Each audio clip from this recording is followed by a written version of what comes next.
दोहरा इस प्रकार के तक दिवस बसे बस्त निर्मोह। कब कब चढ़ के खालसा रिप मुकाबले हो। वाहिगुरु जी का खालसा वाहिगुरु जी की फतेह। धन धन गुरुदेव जिस संग हर जपे,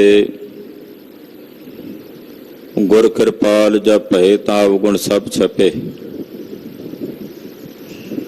ऐसे करण कारण कृपा निधान,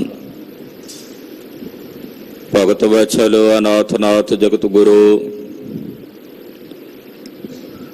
श्री गुरु ग्रंथ साहिब जी महाराज जी दे पावन पवित्र चरण कमलों च दीन ते दुनिया दे मालक वालिए कुल आलम धन धन श्री गुरु तेग बहादुर साहिब जी महाराज जी दे परम पवित्र पावन इतिहासक स्थान गुरुद्वारा श्री दुख निवारण साहिब जी दे पवित्र पावन सचखंड दरबार अंदर संध्या समय दे दीवाना च हाजरियां भर रही, नतमस्तक हो रही गुरु स्वरूप गुरु खालसा साध संगत जियो। जिनके भाग बड़े हैं भाई तिन साधु संग मुख जुरे।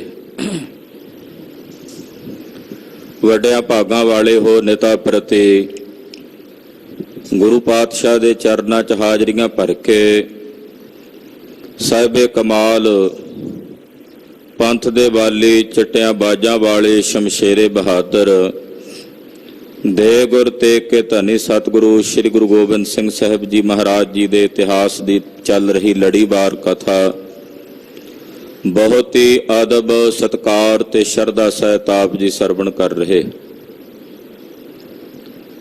दयानिध स्वामी कलगीधर पातशाह निर्मोगढ़ साहब विखे विराजमान हैं। राजे भीम चंद ते पहाड़ी राजियां दा एक तोपची है, मुसलमान पठान है। कहन लगा मैं गुरु साहब तक गोला मार सकदा हाँ। तोप तैयार करके सतगुरु सच्चे पातशाह जी महाराज जी दे उत्ते जदों इहने गोला दागया, वो गोला महाराज जी दे सेवादार नूं आके बजा, वो शहीदी पा गया। पातशाह ने अपनी कमान संभाली है, पत्थे चों तीर कढ़ के कन्ना तक खिंच के छड्डिया। तकरीबन कोह सवा कोह दी वाट तक गरीबनवाज पातशाह ने निशाना लाया। जिस तोपची ने गोला मारिया सी उसदे मत्थे च तीर मार के उहदे प्राण कढ़े हन। क्योंकि सतगुरु जी काल रूप भी ने संसार दे, पैदा भी करते ने, पालदे भी ने और संघारदे भी ने। ਇਹਦਾ दूजा भरा सी, दूसरा गोला चलाण ही लगा तो गुरुदेव ने दूजा तीरे नूं मारिया, उन्होंने भी मिट्टी च गर्क कर दिता। पहाड़ी राजियां दे मनसूबे मन च ही रह गए। बड़े हैरान होए कि इत्थे तक तीर दी मार किवें हो सकती है। इत्थों तक तोप दा गोला जिहड़ा है वो मुश्किल नाल पहुंचदा है। गुरु जी दे तीर फिर वो भी तीर वेख वेख के हैरान हुंदे ने भी तीर कैसे अजीब हन। इन्ने चौड़े तीर, 4 उंगलों तो भी चौड़े तीर ने। इन्हां नूं चलाउण लई बाहां विच भुजदंडियां विच बल किन्ना चाहीदा है। तो इस तरह पहाड़ीए हुण पिछले पासे जाके डेरा कर बैठे ने, हौसला नहीं करते कि अगे आके बैठण। मन च इन्हां दे डर है, सहम है कि किते कोई तीर सानू ना आके वज जाए। इधर कलगीधर पातशाह अपने खालसे समेत सिंघां समेत निर्मोगढ़ साहब विखे विराजमान हैं। आओ बाजां वाले साहब दे पवित्र चरनां दा ध्यान अपने हिरदियां च वसाउंदिआं ਆਪ ਦੇ ਜੀਵਨ ਤੇ ਰਸਨਾ ਦੇ ਕਲਿਆਣ ਨਿਮਿਤ ਆਖੀਏ ਜੀ ਸਤਨਾਮ। ਸ੍ਰੀ ਵਾਹਿਗੁਰੂ ਸਾਹਿਬ ਜੀ। ਸਤਨਾਮ। ਸ੍ਰੀ ਵਾਹਿਗੁਰੂ ਸਾਹਿਬ ਜੀ। ਦੋਹਰਾ इस प्रकार के तक दिवस बसे बसत निर्मोह। ਇਸ ਤਰ੍ਹਾਂ ਕਲਗੀਧਰ ਪਾਤਸ਼ਾਹ ਜੀ ਮਹਾਰਾਜ ਜੀ ਨੇ ਕੁਝ ਦਿਨ ਨਿਰਮੋਹਗੜ੍ਹ ਸਾਹਿਬ ਜੋ ਇੱਕ ਬਸਤੀ ਬਣ ਗਈ ਹੈ, ਉੱਥੇ ਮਹਾਰਾਜ ਗਰੀਬ ਨਵਾਜ ਪਾਤਸ਼ਾਹ ਜੀ ਨੇ ਨਿਵਾਸ ਰੱਖਿਆ ਆਪਣੇ ਸਿੰਘਾਂ ਤੇ ਖਾਲਸੇ ਸਮੇਤ। ਕਬ ਕਬ ਚੜ ਕੇ ਖਾਲਸਾ ਰਿਪ ਮੁਕਾਬਲੇ ਹੋ। ਕੁਝ ਦਿਨ ਇੱਥੇ ਬਤੀਤ ਹੋ ਗਏ। ਕਦੇ ਕਦੇ ਖਾਲਸਾ ਹਮਲਾ ਕਰਨ ਵਾਸਤੇ ਜਾਂਦਾ ਹੈ, ਉਧਰੋਂ ਪਹਾੜੀਆਂ ਦੇ ਜਥਿਆਂ ਦੇ ਨਾਲ, ਪਹਾੜੀ ਫੌਜਾਂ ਦੇ ਨਾਲ ਕਦੇ ਕਦੇ ਕਿਤੇ ਹੱਥੋਂ ਪਾਈ ਮੁਕਾਬਲਾ ਹੋ ਜਾਂਦਾ ਹੈ। ਛੋਟੇ ਛੋਟੇ ਜੰਗ ਜਿਵੇਂ ਝੜਪਾਂ ਹੁੰਦੀਆਂ ਨੇ, ਉਹ ਕਦੇ ਕਦੇ ਹੋ ਜਾਂਦੀਆਂ ਹਨ। ਚੋਪਈ शाह हुक्म सरहंद में आयो। ਕਿਉਂਕਿ ਪਹਾੜੀ ਰਾਜੇ ਸੂਬੇ ਸਰਹੰਦ ਦੀ ਉਡੀਕ ਵਿੱਚ ਸੀ ਤੇ ਸੂਬਾ ਸਰਹੰਦ ਜਿਹੜਾ ਸੀ ਉਹ ਔਰੰਗਜ਼ੇਬ ਦੇ ਚਿੱਠੀ ਦੀ ਉਡੀਕ ਵਿੱਚ ਸੀ ਵੀ ਔਰੰਗਜ਼ੇਬ ਦਾ ਹੁਕਮ ਆਵੇ ਮੈਂ ਤਾਂ ਜਾਵਾਂਗਾ। ਇਸ ਕਰਕੇ ਕੁਝ ਦਿਨ ਲੱਗ ਗਏ। ਸੂਬਾ ਸਰਹੰਦ ਵਜ਼ੀਰ ਖਾਂ ਉਡੀਕਦਾ ਸੀ, ਇੰਨੇ ਨੂੰ ਔਰੰਗਜ਼ੇਬ ਦੀ ਚਿੱਠੀ ਹੁਕਮਨਾਮਾ ਉਹ ਸੂਬੇ ਸਰਹੰਦ ਵਜੀਦੇ ਕੋਲ ਪਹੁੰਚ ਗਿਆ। तब वजीर खां सब सुन पायो। वजीदे ने वो चिट्ठी औरंगजेब बादशाह दी लिखी हुई सुनी है, पढ़ी है। गिरन बिके गुर धूम उठारी। चिट्ठी च औरंगे ने लिख के भेजिया कि पहाड़ी रियासतां दे विच, पहाड़ां दे इलाकियां विच गुरु गोबिंद सिंह साहब जी ने जंग युद्ध छेड़े हुए ने, ਉਹਨਾਂ ਨੇ ਉਸ ਇਲਾਕੇ ਵਿੱਚ ਫਤੂਰ ਪਾਇਆ ਹੋਇਆ ਹੈ। ਤੈ ਤੁਮ ਜਾਓ ਲਿਓ ਦਲ ਭਾਰੀ। ਤੇ ਹੈ ਵਜ਼ੀਰ ਖਾਨ, ਤੇਰੇ ਉਹ ਨੇੜੇ ਦਾ ਇਲਾਕਾ ਹੈ, ਤੂੰ ਆਪਣੇ ਨਾਲ ਵੱਡਾ ਦਲ ਲੈ ਕੇ, ਫੌਜ ਲੈ ਕੇ ਜਾ ਔਰ ਗੁਰੂ ਜੀ ਨੂੰ ਜਾ ਕੇ ਫਤੂਰ ਪਾਣ ਤੋਂ ਰੋਕ ਤੇ ਉਹਨਾਂ ਨੂੰ ਰੋਕ ਕੇ ਹਟਾ। ਮਿਲੇ ਗੁਰੂ ਤਬ ਮੇਲਨ ਕਰੋ। ਜੇਕਰ ਗੁਰੂ ਜੀ ਤੁਹਾਡੇ ਨਾਲ ਮੁਲਾਕਾਤ ਕਰਨ ਨੂੰ ਰਾਜੀ ਹੁੰਦੇ ਨੇ, ਤੁਹਾਡੇ ਨਾਲ ਸਾਮ ਨਾਲ ਮੇਲ ਮਿਲਾਪ ਕਰਦੇ ਨੇ, ਤਾਂ ਉਹਨਾਂ ਨੂੰ ਸਤਿਕਾਰ ਦੇ ਕੇ ਆਪਣੇ ਨਾਲ ਮਿਲਾ ਲਵੇਂ। ਨਾਏ ਤਾਂ ਸਨਮੁਖ ਹੋਏ ਕਰ ਲਰੋ। ਤੇ ਜੇ ਉਹ ਤੁਹਾਡੇ ਨਾਲ ਮੇਲ ਨਹੀਂ ਕਰਦੇ ਤੇ ਫਿਰ ਸਾਹਮਣੇ ਹੋ ਕੇ ਉਹਨਾਂ ਨਾਲ ਜੰਗ ਕਰ ਲਵੇਂ, ਯੁੱਧ ਕਰ ਲਵੇਂ। ਸੁਨ ਸਿਰੰਦ ਕੋ ਸੂਬਾ ਤਬੇ। ਸੂਬੇ ਸਰਹੰਦ ਵਜੀਦੇ ਨੇ ਔਰੰਗਜ਼ੇਬ ਦੀ ਚਿੱਠੀ ਸੁਣੀ ਆ, ਉਹਦਾ ਹੁਕਮ ਸੁਣਿਆ ਹੈ। ਤਿਆਰੀ ਕਰੀ ਚੜਨ ਕੀ ਸਬੇ। ਉਸੇ ਵਕਤ ਇਹਨੇ ਸ੍ਰੀ ਅਨੰਦਪੁਰ ਸਾਹਿਬ ਵਾਲੇ ਪਾਸੇ ਜਾਣ ਦੀ ਤਿਆਰੀ ਕੀਤੀ ਹੈ, ਚੜ੍ਹਾਈ ਦੀ ਤਿਆਰੀ ਕੀਤੀ ਹੈ। ਦੂਰ ਦੂਰ ਤੇ ਚਮੂ ਸਕੇਲ। ਦੂਰੋਂ ਦੂਰੋਂ ਸੂਬੇ ਸਰਹੰਦ ਵਜੀਦੇ ਨੇ ਫੌਜ ਇਕੱਠੀ ਕੀਤੀ ਹੈ। ਨੇੜੇ ਤੇੜੇ ਕਸਬਿਆਂ ਦੇ ਵਿੱਚ ਜਿਹੜੀ ਫੌਜ ਪ੍ਰਬੰਧ ਲਈ ਭੇਜੀ ਸੀ, ਉਹ ਸਾਰੀ ਫੌਜ ਇਹਨੇ ਆਪਣੇ ਕੋਲ ਸੱਦ ਲਈ ਹੈ। ਗੱਜ ਬਾਜਨ ਪਟ ਜ਼ੀਨਨ ਮੇਲ। ਘੋੜੇ, ਹਾਥੀ ਜਿਨ੍ਹਾਂ ਤੇ ਕਾਠੀਆਂ ਤੇ ਹੋਦੇ ਪਾ ਕੇ ਤਿਆਰ ਕੀਤੇ ਗਏ। ਲੱਖੋਂ ਸੁਪੱਟ ਜੋਰ ਕਰ ਚੜਿਓ। ਹਜ਼ਾਰਾਂ ਦੀ ਗਿਣਤੀ ਵਿੱਚ ਬੜੀ ਵੱਡੀ ਫੌਜ ਵਜੀਦੇ ਨੇ ਆਪਣੇ ਨਾਲ ਜੋੜੀ ਹੈ, ਇਕੱਠੀ ਕੀਤੀ ਹੈ ਔਰ ਲੈ ਕੇ ਸਰਹੰਦ ਤੋਂ ਚੜਿਆ ਹੈ। ਧੁੰਦਪ ਬਜਿਓ ਵੀਰ ਰਸ ਵੱਡਿਓ। ਇਹਨੇ ਅੱਗੇ ਨਗਾਰੇ ਵਜਵਾਏ ਨੇ। ਨਗਾਰਿਆਂ ਦੀ ਆਵਾਜ਼ ਜਦੋਂ ਪਠਾਨ ਗਿਲਜੇ ਸੁਣਦੇ ਨੇ, ਮੁਗਲ ਸੁਣਦੇ ਨੇ, ਸੁਣ ਕੇ ਉਹਨਾਂ ਅੰਦਰ ਵੀਰ ਰਸ ਵੱਧਦਾ ਹੈ। ਚਲੇ ਨਿਸ਼ਾਨ ਸੈਂਕੜੇ ਆਗੇ। ਅਨੇਕਾਂ ਬੈਰਕਾਂ ਇਹਨਾਂ ਦੀਆਂ ਅੱਗੇ ਅੱਗੇ ਝੂਲਦੀਆਂ ਜਾ ਰਹੀਆਂ ਹਨ। ਬਾਦਤ ਭਜਨ ਸੈਂਕੜੇ ਲਾਗੇ। ਔਰ ਅਨੇਕਾਂ ਵਾਜੇ ਵੱਜਣ ਲੱਗੇ ਨੇ, ਨਾਲ ਸੈਂਕੜੇ ਨਫੀਰੀਆਂ, ਰਣ ਸਿੰਘੇ, ਢੋਲ ਉਹ ਵੱਜਦੇ ਜਾ ਰਹੇ ਨੇ ਵਜੀਦੇ ਦੀ ਫੌਜ ਨਾਲ। ਮਨੋ ਸਮੁੰਦਰ ਉਮੜ ਕਰ ਚਾਲਾ। ਏਡੀ ਵੱਡੀ ਫੌਜ ਇਕੱਠੀ ਹੋ ਕੇ ਸਰਹੰਦ ਤੋਂ ਚੜੀ ਹੈ, ਮਾਨੋ ਜਿਵੇਂ ਇੱਕ ਵੱਡਾ ਸਮੁੰਦਰ ਉਛਲ ਕੇ ਜਾ ਰਿਹਾ ਹੋਵੇ। ਜਿਵੇਂ ਸਮੁੰਦਰ ਦੇ ਵਿੱਚ ਕੋਈ ਜਵਾਰ ਭਾਟਾ ਆਉਂਦਾ ਤੇ ਉਛਲ ਕੇ ਆਉਂਦਾ, ਏਦਾਂ ਇਹ ਸਮੁੰਦਰ ਵਾਂਗੂ ਮਾਨੋ ਉਛਲ ਕੇ ਜਾ ਰਹੇ ਨੇ। ਪੈਦਲ ਪਸਰੇ ਜੈ ਜਲ ਜਾਲਾ। ਦੂਰ ਤੱਕ ਜਿਹੜੇ ਪੈਦਲ ਸੂਰਮੇ ਸਨ ਇਹਨਾਂ ਦੇ ਫੈਲੇ ਹੋਏ ਨੇ, ਉਹ ਏਦਾਂ ਹੀ ਜਾਪਦਾ ਜਿਵੇਂ ਸਮੁੰਦਰ ਦਾ ਪਾਣੀ ਦੂਰ ਤਾਈਂ ਫੈਲਿਆ ਹੋਵੇ।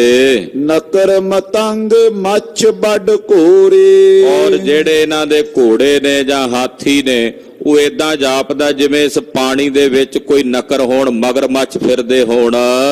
ਬੜਵਾ ਅਗਨ ਸ਼ਸਤਰ ਚੋਂ ਓਰੇ। ਜਿਵੇਂ ਸਮੁੰਦਰ 'ਚ ਬੜਵਾ ਅਗਨੀ ਹੁੰਦੀ ਹੈ, ਏਦਾਂ ਜਿਵੇਂ ਇਹਨਾਂ ਦੇ ਦਲ ਵਿੱਚ ਸ਼ਸਤਰ ਨੇ, ਉਹ ਬੜਵਾ ਅਗਨੀ ਦੇ ਸਮਾਨ ਪ੍ਰਤੀਤ ਹੋ ਰਹੇ ਨੇ। ਤੁਮਲ ਵੱਡੇ ਤਰੰਗ ਉਠਨ ਤੇ। ਜਿਹੜੇ ਵੱਡੇ ਵੱਡੇ ਤੁਮਲ ਜਥੇ ਬਣੇ ਹੋਏ ਨੇ ਇਹਨਾਂ ਦੇ, ਉਹ ਜਥੇ ਇੱਕ ਦੂਜੇ ਤੋਂ ਅੱਗੇ ਵੱਧ ਕੇ ਜਾਂਦੇ ਨੇ। ਉਹ ਇਸ ਤਰ੍ਹਾਂ ਜਾਪਦਾ ਮਾਨੋ ਜਿਵੇਂ ਸਮੁੰਦਰ ਦੇ ਵਿੱਚ ਤਰੰਗਾਂ ਉੱਠ ਰਹੀਆਂ ਹਨ।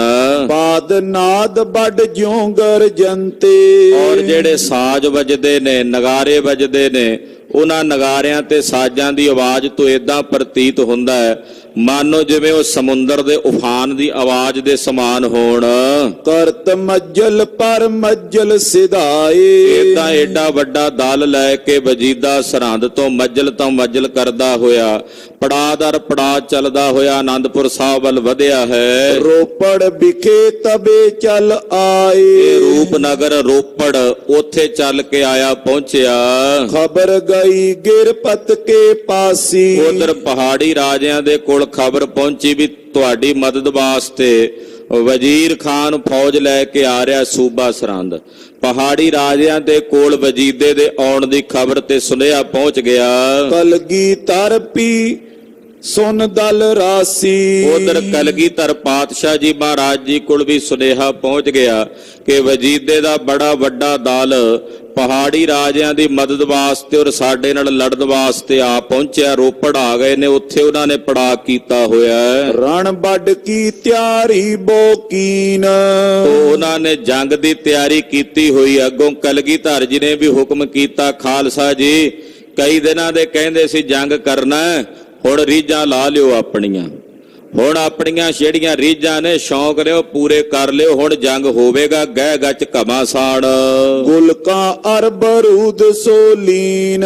ਸੂਰਮਿਆਂ ਵਿੱਚ, ਯੋਧਿਆਂ ਵਿੱਚ ਗੋਲੀਆਂ ਬਾਰੂਦ ਜਿੰਨਾ ਵੀ ਅਸਤਰ ਸ਼ਸਤਰ ਨੇ ਉਹ ਵੰਡ ਦਿੱਤੇ ਗਏ। ਉਤ ਤੇ ਸਗਲ ਗਰੀਸ਼ਵਰ ਆਏ। ਇਧਰੋਂ ਮਹਾਰਾਜ ਜੀ ਨੇ ਵੀ ਫੌਜ ਤਿਆਰ ਕਰ ਲਈ। ਉਧਰੋਂ ਪਹਾੜੀ ਰਾਜੇ ਤੇ ਵਜ਼ੀਰ ਖਾਨ ਦੀ ਫੌਜ ਜਿਹੜੀ ਸੀ ਉਹ ਇਕੱਠੇ ਹੋਣ ਲੱਗੇ। ਇਤ ਤੇ ਤੁਰਕ ਅਗਨ ਰਿਪਤਾਏ। ਇੱਕ ਪਾਸਿਓਂ ਪਹਾੜੀਏ ਅੱਗੇ ਵਧਣ ਲੱਗੇ ਨੇ, ਇੱਕ ਪਾਸਿਓਂ ਵਜੀਦਾ ਆਪਣਾ ਵੱਡਾ ਤੁਰਕਾਂ ਦਾ ਦਲ ਲੈ ਕੇ ਵਧਣ ਲੱਗਾ ਹੈ। ਭਇਓ ਭੇੜ ਗਾੜੋ ਸੰਗਰਾਮੋ। ਕਹਿੰਦੇ ਬੜਾ ਭਿਆਨਕ ਭੇੜ ਸੰਗਰਾਮ ਹੋਇਆ, ਜੰਗ ਹੋਇਆ ਹੈ। ਕੀਤਕ ਗਿਨੀਏ ਵੀਰਨ ਨਾਮੋ। ਕਿੰਨਿਆਂ ਕੁ ਵੀਰਾਂ ਦੇ ਯੋਧਿਆਂ ਦੇ ਨਾਂ ਗਿਣੀਏ ਕਿ ਕਿਹੜੇ ਕਿਹੜੇ ਯੋਧੇ ਇਸ ਜੰਗ ਦੇ ਵਿੱਚ ਸ਼ਮੂਲੀਅਤ ਕਰਕੇ ਲੜ ਰਹੇ ਨੇ। ਭੀਮ ਚੰਦ ਸੁਨ ਸੈਨ ਬਿਲੰਦ। ਰਾਜੇ ਭੀਮ ਚੰਦ ਨੇ ਸੁਣਿਆ ਕਿ ਵਜ਼ੀਰ ਖਾਨ ਦੇ ਨਾਲ ਬੜੀ ਵੱਡੀ ਫੌਜ ਹੈ, ਬਹੁਤ ਵੱਡਾ ਦਲ ਲੈ ਕੇ ਆਇਆ ਵਜ਼ੀਰ ਖਾਨ। ਭੂਪ ਚੰਦ ਹੰਡੂਰ ਆਨੰਦ। ਭੂਪ ਚੰਦ ਹੰਡੂਰੀਏ ਨੇ ਸੁਣਿਆ, ਬੜੇ ਖੁਸ਼ ਹੋਏ, ਕਹਿੰਦੇ ਇਹ ਤਾਂ ਬੜਾ ਵਧੀਆ ਕੰਮ ਬਣ ਗਿਆ। ਵਜ਼ੀਰ ਖਾਨ ਨਾਲ ਸੁਣਿਆ ਵੀ ਬਹੁਤ ਜ਼ਿਆਦਾ ਵੱਡੀ ਫੌਜ ਆਈ ਹੈ, ਬੜਾ ਵੱਡਾ ਦਲ ਚੜ ਕੇ ਆਇਆ, ਇਸ ਗੱਲ ਦੀ ਬੜੀ ਖੁਸ਼ੀ ਤੇ ਆਨੰਦ ਹੋ ਰਿਹਾ ਹੈ। ਅਬ ਗੁਰ ਕਹਾਂ ਜਾਏ ਤੇਰ ਰਹੇ। ਸੋਚਦੇ ਨੇ ਆਪਸ ਚ ਗੱਲਾਂ ਕਰਦੇ ਭੂਪ ਚੰਦ ਹੰਡੂਰੀਆ ਤੇ ਰਾਜਾ ਭੀਮ ਚੰਦ। ਕਹਿੰਦੇ ਹੁਣ ਗੁਰੂ ਜੀ ਕਿੱਥੇ ਜਾਣਗੇ ਸਾਡੇ ਕੋਲੋਂ ਭੱਜ ਕੇ, ਹੁਣ ਕਿੱਥੇ ਜਾਣਗੇ, ਕਿੱਥੇ ਸਾਡੇ ਸਾਹਮਣੇ ਖਲੋਣਗੇ। ਦੁਰਗ ਨ ਕੋਟ ਮਵਾਸਾ ਲਏ। ਕਿਉਂਕਿ ਗੁਰੂ ਜੀ ਬਾਹਰ ਇੱਕ ਹਿਸਾਬ ਨਾਲ ਰੜੇ ਤੇ ਬੈਠੇ ਨੇ, ਮੈਦਾਨ 'ਚ ਬੈਠੇ ਨੇ। ਇਹਨਾਂ ਕੋਲ ਨਾ ਕੋਈ ਕਿਲਾ ਹੈ, ਨਾ ਹੀ ਕੋਈ ਲੜਨ ਵਾਸਤੇ ਓਟ ਜਾਂ ਦੁਰਗ ਨਜ਼ਰ ਆਉਂਦਾ ਹੈ। ਚੌਂ ਦਿਸ਼ ਤੇ ਘੇਰੇ ਗਹਿਲੇ ਹੈ। ਕਿੱਥੇ ਜਾ ਕੇ ਆਕੀ ਹੋਣਗੇ, ਕਿੱਥੇ ਜਾ ਕੇ ਸਾਡੇ ਖਿਲਾਫ ਬਾਗੀ ਹੋਣਗੇ। ਅਸੀਂ ਗੁਰੂ ਜੀ ਨੂੰ ਸਾਰੇ ਪਾਸਿਓਂ, ਚੌਂ ਪਾਸਿਆਂ ਤੋਂ ਘੇਰਾਬੰਦੀ ਕਰਕੇ ਘੇਰ ਲਵਾਂਗੇ। ਨਾਹੀਂ ਤਾਂ ਬੀਚ ਕਟਾ ਕਰ ਦੇ ਹੈ। ਜਾਂ ਘੇਰ ਦਿਆਂਗੇ ਜਾਂ ਘੇਰੇ ਦੇ ਵਿੱਚ ਇਹਨਾਂ ਨੂੰ ਮਾਰ ਕੇ ਕੱਟ ਦਿਆਂਗੇ, ਖਤਮ ਕਰ ਦਿਆਂਗੇ। ਦੀਰਗ ਲਸ਼ਕਰ ਤੁਰਕਨ ਕੇਰਾ। ਕਿਉਂਕਿ ਸਾਡੀ ਮਦਦ ਵਾਸਤੇ ਵਜ਼ੀਰ ਖਾਨ ਦਾ ਬੜਾ ਵੱਡਾ ਦਲ ਮੁਗਲਾਂ ਪਠਾਣਾ ਦਾ ਆ ਰਿਹਾ ਹੈ। 7-7 ਫੁੱਟੇ ਗਿਲਜੇ ਪਠਾਨ ਨੇ, ਦੂੰਬਾ ਦੂੰਬਾ ਖਾ ਜਾਣ ਵਾਲੇ ਇੰਨੇ ਬਲੀ ਨੇ, ਉਹ ਆ ਰਹੇ ਨੇ ਸਾਡੀ ਮਦਦ ਵਾਸਤੇ। ਚਾਹੇ ਹਕਾਰੇ ਅਪਰ ਕਨੇਰਾ, ਚਾਹੇ ਲੋੜ ਪੈ ਗਈ ਤੇ ਵਜ਼ੀਰ ਖਾਨ ਨੇ ਦਿੱਲੀ ਤੋਂ ਫੌਜ ਸੱਦ ਲੈਣੀ ਆਪਣੀ ਮਦਦ ਵਾਸਤੇ। ਉਹਨੇ ਹੋਰ ਜ਼ਿਆਦਾ ਫੌਜ ਆਪਣੀ ਮਦਦ ਵਾਸਤੇ ਜਿੰਨੀ ਮਰਜ਼ੀ ਫੌਜ ਬੁਲਾ ਸਕਦਾ ਹੈ। ਇਤ ਦਿਸ਼ ਤੇ ਓਰੜ ਆਮ ਪਰੈ, ਇਧਰੋਂ ਅਸੀਂ ਸਾਰੇ ਰਲ ਕੇ ਉਹਨਾਂ ਦੀ ਮਦਦ ਕਰਾਂਗੇ ਤੇ ਰਲ ਕੇ ਹਮਲਾ ਕਰਾਂਗੇ। ਉਤ ਤੇ ਸ਼ਾਹ ਚਮੂ ਵੱਡ ਲਰੈ, ਉਧਰੋਂ ਬਾਦਸ਼ਾਹ ਦੀ ਜਿਹੜੀ ਸ਼ਾਹੀ ਫੌਜ ਹੈ ਉਹ ਲੜੇਗੀ। ਇੱਕ ਛੱਤ ਪੱਟ ਦੇ ਕਰ ਤਿਸ ਨਾਲ, ਉਸੇ ਵੇਲੇ ਭੀਮ ਚੰਦ ਨੇ ਇੱਕ ਛੱਤ ਯਾਨੀ ਕਿ 100 ਸੂਰਮਾ ਜਿਹੜਾ ਸੀ ਉਹ ਭੇਜ ਕੇ ਅਪਰ ਸਚਵ ਭੇਜਿਓ ਤਤਕਾਲ, ਆਪਣੇ ਜਿਹੜੇ ਖਾਸ ਵਜ਼ੀਰ ਤੇ ਅਹਿਲਕਾਰ ਸਨ ਉਹ ਭੇਜੇ। ਆਛੇ ਮਗ ਕੋ ਲਸ਼ਕਰ ਕਿ ਲਿਆਵੋ, ਤੁਸੀਂ ਰੋਪੜ ਜਾ ਕੇ ਵਜ਼ੀਰ ਖਾਨ ਨੂੰ ਜਿਹੜਾ ਚੰਗਾ ਰਾਹ ਹੈ, ਲਾਂਘਾ ਜਿਹੜਾ ਵਧੀਆ ਰਸਤਾ ਹੈ, ਉਸ ਰਸਤਿਓਂ ਉਹਨਾਂ ਨੂੰ ਇੱਥੇ ਲੈ ਕੇ ਆਓ। ਸੂਬੇ ਸਾਥ ਸਲਾਮ ਅਲਾਵੋ, ਔਰ ਜਾ ਕੇ ਸਾਡੇ ਵੱਲੋਂ ਸੂਬੇ ਸਰਹੰਦ ਨੂੰ ਸਲਾਮ ਕਹਿਣਾ, ਨਮਸਕਾਰ ਕਰਨੀ। ਸਕਲ ਵਾਰਤਾ ਦਿਓ ਸਮਝਾਏ, ਔਰ ਸਾਰੀ ਵਾਰਤਾ ਜਾ ਕੇ ਵਜ਼ੀਰ ਨੂੰ ਕਿਹਾ ਵੀ ਤੂੰ ਜਾ ਕੇ ਸਮਝਾ ਦੇਣੀ ਹੈ ਸਾਰੀ ਗੱਲਬਾਤ, ਜੋ ਕੁਝ ਇੱਥੇ ਹੋਇਆ ਉਹ ਸਾਰੀ ਪੱਟੀ ਪੜਾ ਦੇਣੀ ਹੈ ਵਜ਼ੀਰ ਖਾਨ ਨੂੰ। ਉਰਤੇ ਵੈਰ ਗੁਰੂ ਇੱਕ ਥਾਏ, ਇਹ ਵੀ ਦੱਸ ਦੇਈ ਵਜ਼ੀਰ ਖਾਨ ਨੂੰ ਕਿ ਇਹ ਸੂਬਾ ਸਰਹੰਦ ਗੁਰੂ ਜੀ ਆਪਣਾ ਨਗਰ ਛੱਡ ਕੇ ਬਾਹਰ ਇੱਕ ਟਿਕਾਣੇ ਤੇ ਉਜਾੜ ਵਿੱਚ ਆ ਕੇ ਬੈਠੇ ਹਨ।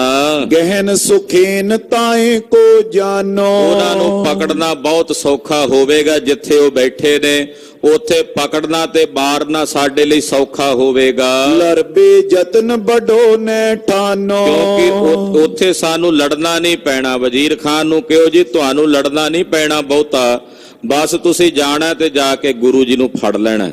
ਉੱਥੇ ਲੜਾਈ ਨਹੀਂ ਹੋਣੀ ਕੋਈ ਬਹੁਤ ਜ਼ਿਆਦਾ, ਕਿਉਂਕਿ ਉਹ ਤਾਂ ਰੜੇ ਤੇ ਮੈਦਾਨ ਵਿੱਚ ਹੀ ਬੈਠੇ ਨੇ, ਨਾ ਉਹਨਾਂ ਕੋਲ ਕੋਈ ਕਿਲਾ ਨਾ ਕੋਈ ਓਟ ਹੈ। ਇਤ ਤੇ ਹਮ ਆਵੇਂ ਦਲ ਮੇਲ, ਉਧਰੋਂ ਇੱਕ ਪਾਸਿਓਂ ਤੂੰ ਹਮਲਾ ਕਰਨਾ ਤੇ ਇਧਰੋਂ ਅਸੀਂ ਆਪਣੀ ਸਾਰੀ ਫੌਜ ਲੈ ਕੇ ਨਾਲ ਆਵਾਂਗੇ। ਉਤ ਤੇ ਆਪ ਘਾਲੀਏ ਹੇਲ, ਇੱਕ ਪਾਸਿਓਂ ਤੁਸੀਂ ਆਪਣਾ ਪੂਰਾ ਜ਼ੋਰ ਲਾ ਕੇ ਹੱਲਾ ਕਰੋ। ਦੇ ਜ਼ਾਫਤ ਕੋ ਦਰਬ ਪਠਾਇਓ, ਏਦਾਂ ਭੀਮ ਚੰਦ ਨੇ ਵਜ਼ੀਰ ਨੂੰ ਬਹੁਤ ਸਾਰੇ ਪੈਸੇ ਦੇ ਕੇ ਵਜੀਦ ਖਾਨ ਦੀ ਜ਼ਿਆਫਤ ਕਰਨ ਲਈ, ਪ੍ਰਾਹੁਣਾਚਾਰੀ ਕਰਨ ਲਈ, ਉਹਦੀ ਖੁਸ਼ਾਮਦ ਕਰਨ ਲਈ, ਸਾਡੀ ਮਦਦ ਲਈ ਆਇਆ ਤੇ ਸਾਡਾ ਫਰਜ਼ ਬਣਦਾ ਉਹਦੀ ਪ੍ਰਾਹੁਣਾਚਾਰੀ ਕਰਨੀ।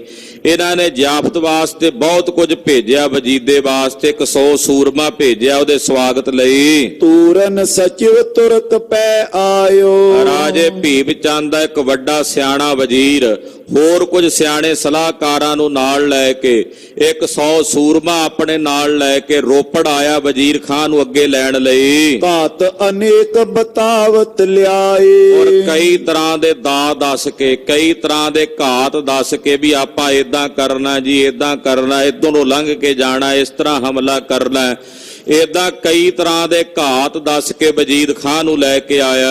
ਦਲ ਮੁਕਾਬਲੇ ਭਾ ਸਮੁਦਾਏ, ਔਰ ਬਹੁਤ ਵੱਡੇ ਦਲ ਨੇ ਜੀ ਸਾਡੇ ਕੋਲ, ਉਧਰੋਂ ਭੀਮ ਚੰਦ ਦੇ ਸਮੇਤ ਸਾਰੇ ਰਾਜੇ ਹਾਜ਼ਰ ਨੇ, ਇਧਰੋਂ ਤੁਹਾਡਾ ਬਹੁਤ ਵੱਡੀ ਫੌਜ ਦਾ ਇਕੱਠ ਜਾ ਰਿਹਾ ਹੈ। ਇੱਕ ਦਿਸ਼ ਤੁਰਕ ਕਾਲ ਕਮਸਾਨਾ, ਇੱਕ ਪਾਸਿਓਂ ਤੁਸੀਂ ਸਾਰੇ ਤੁਰਕਾਂ ਨੇ ਘਮਾਸਾਨ ਜੰਗ ਕਰਨਾ ਹੈ, ਦਿਸ਼ ਦੂਸਰ ਦਲ ਅਚਲ ਮਹਾਨਾ, ਤੇ ਦੂਜੇ ਪਾਸਿਓਂ ਜਿਹੜੇ ਪਹਾੜੀ ਰਾਜੇ ਨੇ ਉਹਨਾਂ ਦਾ ਦਲ ਲੜੇਗਾ ਅੱਗੇ ਵੱਧ ਕੇ। ਬਾਜਨ ਲਗੀ ਬੰਦੂਕ ਬਡੇਰੀ, ਏਦਾਂ ਸਲਾਹ ਕਰਕੇ ਨੂੰ ਅੱਗੇ ਲੈ ਕੇ ਆਏ ਨੇ। ਬੰਦੂਕਾਂ ਦੀਆਂ ਗੋਲੀਆਂ ਜਿਹੜੀਆਂ ਨੇ ਹਵਾਈ ਫਾਇਰ ਕਰਕੇ ਪਹਿਲਾਂ ਛੱਡਣ ਲੱਗੇ ਨੇ ਜੰਗ ਦਾ ਮਾਹੌਲ ਬਣਾਉਣ ਲਈ। ਰੁਪਿਓ ਖਾਲਸਾ ਕਰੇ ਦਿਲੇਰੀ, ਇਧਰ ਮਹਾਰਾਜ ਜੀ ਦਾ ਖਾਲਸਾ ਅੱਗੇ ਆ ਕੇ ਮੋਰਚਾਬੰਦੀ ਕਰਕੇ ਰੁਕ ਗਿਆ, ਪੈਰ ਅੜਾ ਲਏ, ਪੂਰੀ ਦਲੇਰੀ ਨਾਲ, ਪੂਰੀ ਬਹਾਦਰੀ ਦੇ ਨਾਲ ਆ ਕੇ ਖਾਲਸੇ ਨੇ ਆਪਣੇ ਪੈਰ ਅੜਾ ਲਏ। ਇਹ ਨਹੀਂ ਸੋਚਿਆ ਕਿ ਵਜ਼ੀਰ ਖਾਨ ਨਾਲ ਕਿੰਨੀ ਕੁ ਫੌਜ ਹੋਵੇਗੀ, ਪਹਾੜੀ ਰਾਜਿਆਂ ਨਾਲ ਕਿੰਨੀ ਕੁ ਫੌਜ ਹੋਵੇਗੀ। ਖਾਲਸਾ ਜੀ 3 ਪ੍ਰਕਾਰ ਦੇ ਸੂਰਮੇ ਹੁੰਦੇ ਨੇ, ਇੱਕ ਰਥੀ ਸੂਰਮੇ, ਦੂਸਰੇ ਮਹਾਰਥੀ ਸੂਰਮੇ, ਤੀਸਰੇ ਅਤਰਥੀ ਸੂਰਮੇ ਹੁੰਦੇ ਨੇ। ਖਾਲਸਾ ਅਤਰਥੀ ਸੂਰਮਾ ਹੈ। ਅਤਰਥੀ ਸੂਰਮਾ ਉਹ ਹੁੰਦਾ ਕਿ ਜਿਹੜਾ ਆਪਣੇ ਸਾਹਮਣੇ ਦੁਸ਼ਮਣ ਦੀ ਗਿਣਤੀ ਨਾ ਕਰੇ ਕਿੰਨੇ ਕੁ ਖੜੇ ਨੇ। ਰਥੀ ਸੂਰਮਾ ਉਹ ਹੁੰਦਾ ਜਿਹੜਾ ਆਪਣੇ ਬਰਾਬਰ ਦੇ ਨਾਲ ਲੜ ਲਵੇ। ਮਹਾਰਥੀ ਸੂਰਮਾ ਹੁੰਦਾ ਕੱਲਾ 10-20 100 ਨਾਲ ਭਿੜ ਜਾਵੇ। ਤੇ ਅਤਰਥੀ ਸੂਰਮਾ ਹੁੰਦਾ ਜਿਹੜਾ ਕੱਲਾ 1.25 ਲੱਖ ਨਾਲ ਵੀ ਲੜਨ ਨੂੰ ਤਿਆਰ ਹੋ ਜਾਵੇ। ਖਾਲਸਾ ਅਤਰਥੀ ਸੂਰਮਾ ਹੈ। ਆਪਣੇ ਪੈਰ ਅੜਾ ਕੇ ਸਿੰਘ ਮੋਰਚੇ ਬੰਦੀ ਵਿੱਚ ਆ ਗਏ ਨੇ, ਅੱਗੇ ਤਿਆਰ ਬਰ ਤਿਆਰ ਹੋ ਗਏ ਨੇ। ਦੋ ਦਿਸ਼ ਤੇ ਲਸ਼ਕਰ ਵੱਢ ਆਇਓ। ਦੋਹਾਂ ਪਾਸਿਓਂ ਬੜਾ ਵੱਡਾ ਲਸ਼ਕਰ, ਇੱਕ ਪਾਸਿਓਂ ਪਹਾੜੀਆਂ ਦਾ, ਇੱਕ ਪਾਸਿਓਂ ਵਜੀਦੇ ਦਾ, ਪਾਪੀ ਦਾ ਲਸ਼ਕਰ ਸਰਹੰਦ ਤੋਂ ਆਇਆ। ਤਉ ਨ ਤਰਾਸ ਕਛੂ ਮਨ ਪਾਇਓ। ਦੇਖੋ ਖਾਲਸੇ ਦੀ ਨਿਡਰਤਾ ਤੇ ਨਿਰਭੈਤਾ। ਖਾਲਸੇ ਦੇ ਮਨ 'ਚ ਫਿਰ ਵੀ ਕਿਸੇ ਤਰ੍ਹਾਂ ਦਾ ਡਰ ਜਾਂ ਭੈ ਜਾਂ ਖੌਫ ਨਹੀਂ ਆਇਆ ਕਿ ਦੋਹਾਂ ਪਾਸਿਓਂ ਬੜੀ ਵੱਡੀ ਫੌਜ ਆ ਰਹੀ ਹੈ।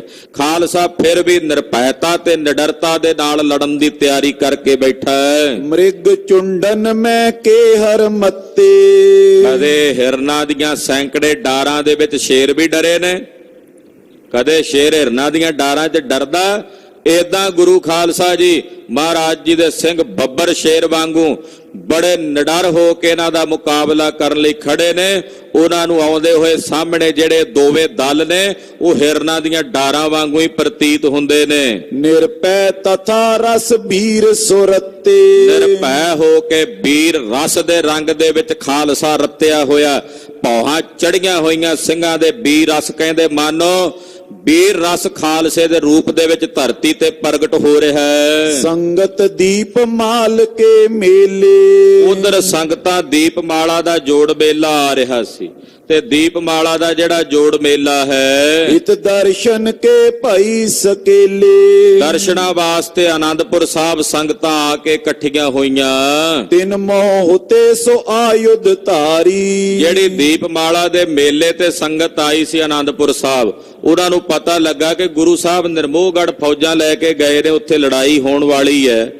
ਤੇ ਜਿਹੜੀ ਉਹ ਸੰਗਤ ਆਈ ਸੀ, ਉਹਨਾਂ ਜਿਹੜੇ ਸ਼ਸਤਰਧਾਰੀ ਸੂਰਮੇ ਸਨ ਮਹਾਰਾਜ ਜੀ ਦੇ, ਉਹਨਾਂ ਆਖਿਆ ਵੇਲਾ ਹੈ ਹੁਣ, ਸਾਨੂੰ ਮਹਾਰਾਜ ਜੀ ਨੇ ਮੌਕਾ ਦੇ ਦਿੱਤਾ, ਸਬੱਬੀ ਆ ਗਏ ਆ ਇੱਥੇ ਤੇ ਸਾਡਾ ਹੁਣ ਫਰਜ਼ ਬਣਦਾ ਕਿ ਅਸੀਂ ਸ਼ਸਤਰ ਪਕੜ ਕੇ ਆਪਣੇ ਭਰਾਵਾਂ ਦੇ ਨਾਲ ਜਾ ਕੇ ਜੰਗ ਦੇ ਮੈਦਾਨ 'ਚ ਖੜੀਏ।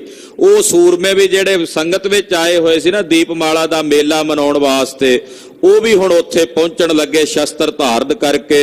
ਸੁਨ ਗੁਰ ਸੰਗ ਹੋਏ ਰਣ ਭਾਰੀ। ਪਤਾ ਲੱਗਾ ਉਹਨਾਂ ਨੂੰ ਕਿ ਸਤਿਗੁਰੂ ਜੀ ਜੰਗ ਕਰਨ ਲੱਗੇ ਨੇ ਤੇ ਬੜਾ ਭਿਆਨਕ ਜੰਗ ਹੋਣਾ ਹੈ।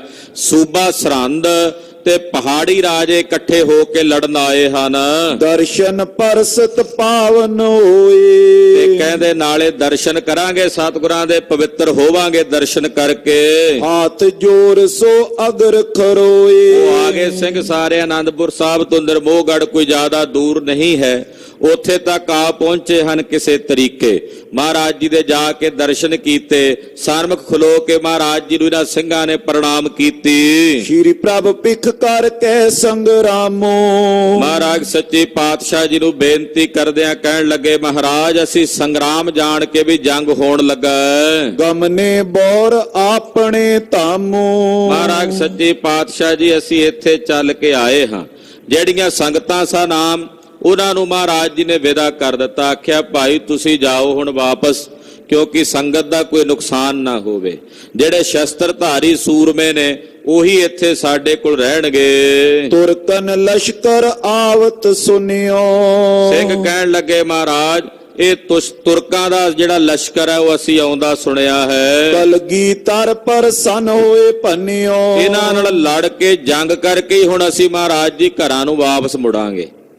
ਤੋ ਸਿੰਘਾਂ ਨੇ ਮਹਾਰਾਜ ਜੀ ਨੂੰ ਜਦੋਂ ਇਸ ਤਰ੍ਹਾਂ ਬੇਨਤੀ ਕੀਤੀ, ਸੁਣ ਕੇ ਕਲਗੀਧਰ ਸਵਾਮੀ ਜੀ ਬੋਲੇ, ਸ਼ਸਤਰ ਤਰਨ ਕੋ ਧਰਮ ਏਈ ਹੈ। ਮਹਾਰਾਜ ਬੜੇ ਖੁਸ਼ ਹੋਏ, ਕਹਿੰਦੇ ਖਾਲਸਾ ਜੀ ਸ਼ਸਤਰ ਧਾਰਨ ਕਰਨ ਦਾ ਇਹੀ ਧਰਮ ਹੈ। ਇਹੀ ਧਰਮ ਹੁੰਦਾ ਸ਼ਸਤਰ ਧਾਰੀ ਦਾ, ਜਿਸ ਨੇ ਸ਼ਸਤਰ ਧਾਰਨ ਕੀਤੇ ਨੇ। ਵੀ ਜਦੋਂ ਜੰਗ ਯੁੱਧ ਦਾ ਸਮਾਂ ਬਣੇ ਉਦੋਂ ਸ਼ਸਤਰ ਪਕੜ ਕੇ ਰਣ ਭੂਮੀ ਵਿੱਚ ਆ ਕੇ ਜੂਝ ਜਾਵੇ ਧਰਮ ਯੁੱਧ ਲਈ।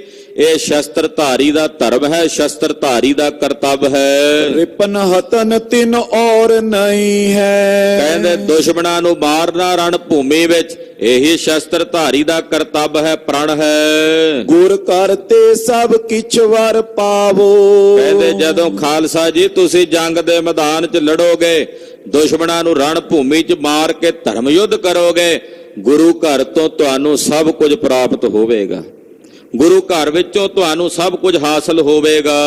ਜਸ ਜੀਵਤ ਮ੍ਰਿਤ ਸੁਰਪੁਰ ਜਾਵੋ। ਜਦੋਂ ਤੱਕ ਜਿਉਂਦੇ ਰਹੋਗੇ ਸੋਭਾ ਪਾਵੋਗੇ। ਜੇ ਸ਼ਹੀਦੀ ਪਾ ਗਏ ਤੇ ਫਿਰ ਅੱਗੇ ਤੁਹਾਨੂੰ ਸਾਡੇ ਚਰਨਾਂ ਵਿੱਚ ਨਿਵਾਸ ਪ੍ਰਾਪਤ ਹੋਵੇਗਾ। ਲੋਕ ਪਰਲੋਕ ਦੋਹਾਂ ਜਹਾਨਾਂ ਦੇ ਸੁੱਖ ਖਾਲਸਾ ਜੀ ਤੁਹਾਡੇ ਦੋਹਾਂ ਹੱਥਾਂ ਵਿੱਚ ਹਨ। ਮੈਂ ਵਾਲੀ ਦੋ ਲੋਕਨ ਮਾਈ। ਬਾਦਸ਼ਾਹ ਕਹਿੰਦੇ ਖਾਲਸਾ ਜੀ ਜੰਗ ਦੇ ਮੈਦਾਨ 'ਚ ਜਦੋਂ ਲੜੋਗੇ ਜੂਝੋਗੇ ਵੈਰੀ ਦਲ ਨੂੰ ਮਾਰੋਗੇ, ਮੈਂ ਬਚਨ ਕਰਦਾ ਖਾਲਸਾ ਜੀ ਮੈਂ ਤੁਹਾਡਾ ਦੋਹਾਂ ਜਹਾਨਾਂ ਦਾ ਵਾਲੀ ਹੋਵਾਂਗਾ। ਮੈਂ ਤੁਹਾਡਾ ਦੋਹਾਂ ਜਹਾਨਾਂ ਦਾ ਵਾਲੀ ਤੇ ਮਾਲਕ ਬਣਾਂਗਾ। ਹਨੋ ਰਿਪਨ ਕੋ ਮਿਟਿਏ ਨਾਈ। ਜੰਗ ਦੇ ਮੈਦਾਨ ਵਿੱਚ ਦੁਸ਼ਮਣ ਨੂੰ ਮਾਰਦਿਆਂ ਰਣ ਭੂਮੀ ਚੋਂ ਮਿਟਣਾ ਨਹੀਂ ਹੈ ਖਾਲਸਾ ਜੀ, ਪਿੱਛੇ ਨਹੀਂ ਹਟਣਾ। ਰਣ ਭੂਮੀ ਵਿੱਚ ਜੂਝ ਕੇ ਵੈਰੀ ਦਲ ਦਾ ਮੁਕਾਬਲਾ ਕਰਨਾ ਹੈ। ਸੋ ਪਟ ਅਰੇ ਅਗਾਰੀ ਹੋਏ। ਜਿਹੜੇ ਸੂਰਮੇ ਅਗਾਰੀ ਹੋ ਕੇ ਮੂਹਰੇ ਹੋ ਕੇ ਅੜਨਗੇ ਕਰੀ ਮੋਰਚੇ ਬੰਦੀ ਸੋਏ। ਉਹ ਅੱਗੇ ਜਾ ਕੇ ਮੋਰਚਾ ਬੰਦੀ ਕਰੋ, ਮੋਰਚੇ ਸਾਂਭੋ ਜਾ ਕੇ ਖਾਲਸਾ ਜੀ। ਸਤਿਗੁਰ ਕਹਿਓ ਅਗਰ ਨਹਿ ਜਾਵੋ। ਮਹਾਰਾਜ ਜੀ ਨੇ ਹੁਕਮ ਕੀਤਾ ਬਕਾਇਦਾ ਸਿੰਘਾਂ ਨੂੰ, ਜਿਹੜੇ ਬਹੁਤੇ ਅੱਗੇ ਵੱਧ ਕੇ ਚਲੇ ਗਏ ਸੀ ਸਿੰਘ, ਗੁਰਦੇਵ ਨੇ ਆਖਿਆ ਬਹੁਤੇ ਅੱਗੇ ਨਹੀਂ ਜਾਣਾ, ਮੋਰਚੇ ਬੰਦੀ ਵਿੱਚ ਰਹਿ ਕੇ ਪੈਰਾਂ ਤੇ ਰਹਿ ਕੇ ਲੜਨਾ ਹੈ ਔਰ ਪਿੱਛੇ ਵੀ ਨਹੀਂ ਬਹੁਤਾ ਹਟਣਾ ਔਰ ਵੈਰੀ ਦਲ ਨੂੰ ਅੱਗੇ ਨਹੀਂ ਆਉਣ ਦੇਣਾ ਤੇ ਆਪ ਅੱਗੇ ਵੱਧ ਕੇ ਨਹੀਂ ਜਾਣਾ। ਜਦੋਂ ਆਪ ਅੱਗੇ ਵਧਣਾ ਜਦੋਂ ਦੁਸ਼ਮਣ ਅੱਗੇ ਲੱਗ ਜਾਏ, ਇਸ ਕਰਕੇ ਆਪ ਅੱਗੇ ਵੱਧ ਕੇ ਨਹੀਂ ਲੜਨਾ, ਆਪਣੇ ਪੈਰਾਂ ਤੇ ਖਲੋ ਕੇ ਲੜਨਾ। ਜਦੋਂ ਉਹ ਵੱਧ ਕੇ ਆਉਣ ਫਿਰ ਵੱਢਦੇ ਚਲੇ ਜਾਣਾ, ਜਿਹੜਾ ਅੱਗੇ ਆਵੇਗਾ ਵੱਧ ਕੇ ਕੱਟਦੇ ਚਲੇ ਜਾਣਾ। ਜਵਾਲਾ ਬੰਮਣੀ ਥੇਰੇ ਚਲਾਵੋ। ਔਰ ਇੱਕ ਜਗ੍ਹਾ ਤੇ ਖਲੋ ਕੇ ਬੰਦੂਕਾਂ ਦੀਆਂ ਗੋਲੀਆਂ ਦਾਗੋ। ਪਹਿਲਾਂ ਤਾਂ ਇੰਨੀਆਂ ਗੋਲੀਆਂ ਚਲਾਓ ਕਿ ਅੱਜ ਦਾ ਦਿਨ ਗੋਲੀਆਂ ਨਾਲ ਹੀ ਸਾਰਾ ਉਹਨਾਂ ਨੂੰ ਰੋਕ ਕੇ ਰੱਖੋ ਵੀ ਤਲਵਾਰ ਨਾਲ ਲੜਨਾ ਹੀ ਨਾ ਪਵੇ। ਇਸ ਤਰੀਕੇ ਦੇ ਨਾਲ ਗੋਲੀਆਂ ਦਾਗੋ ਕਿ ਅੱਜ ਇੰਨੀ ਜ਼ਿਆਦਾ ਗੋਲੀ ਚੱਲੇ ਕਿ ਉਹ ਅੱਗੇ ਵੱਧ ਕੇ ਆ ਹੀ ਨਾ ਸਕਣ। ਦੁਸ਼ਮਨ ਨਹੀਂ ਟਿਕਨ ਹੋਏ ਸਕਈ। ਜਦੋਂ ਖਾਲਸਾ ਜੀ ਤੁਸੀਂ ਗੋਲੀ ਨਾਲ ਦਾਗੋਗੇ, ਉਹਨਾਂ ਨੂੰ ਵੈਰੀਆਂ ਨੂੰ ਮਾਰੋਗੇ, ਉਹ ਤੁਹਾਡੇ ਸਾਹਮਣੇ ਜਿੰਨੇ ਮਰਜ਼ੀ ਆ ਜਾਣ ਟਿਕ ਨਹੀਂ ਸਕਣਗੇ, ਖਲੋ ਨਹੀਂ ਸਕਣਗੇ। ਅਗਰ ਵਧੇ ਹੱਥ ਤੁਪਕਨ ਤਕਈ। ਜਿਹੜਾ ਅੱਗੇ ਵੱਧ ਕੇ ਆਵੇ ਤੱਕ ਕੇ ਮਾਰੋ, ਗੋਲੀ ਨਾਲ ਹੀ ਸੁੱਟ ਦੋ ਜ਼ਮੀਨ ਦੇ ਉੱਤੇ। ਦੂਰ ਦੂਰ ਲੱਗ ਸਭ ਚੋਂ ਓਰੇ। ਚਾਰੇ ਪਾਸੇ ਦੂਰ ਦੂਰ ਤੱਕ ਨਿਗਾਹ ਰੱਖਣੀ, ਚੌ ਪਾਸੇ ਨਿਗਾਹ ਰੱਖ ਕੇ ਮੋਰਚੇ ਬੰਦੀ ਕਰ ਲਵੋ, ਬੰਦੂਕਾਂ ਆਪਣੀਆਂ ਬੀੜ ਲਵੋ, ਨਿਸ਼ਾਨੇ ਸੇਧ ਲਵੋ।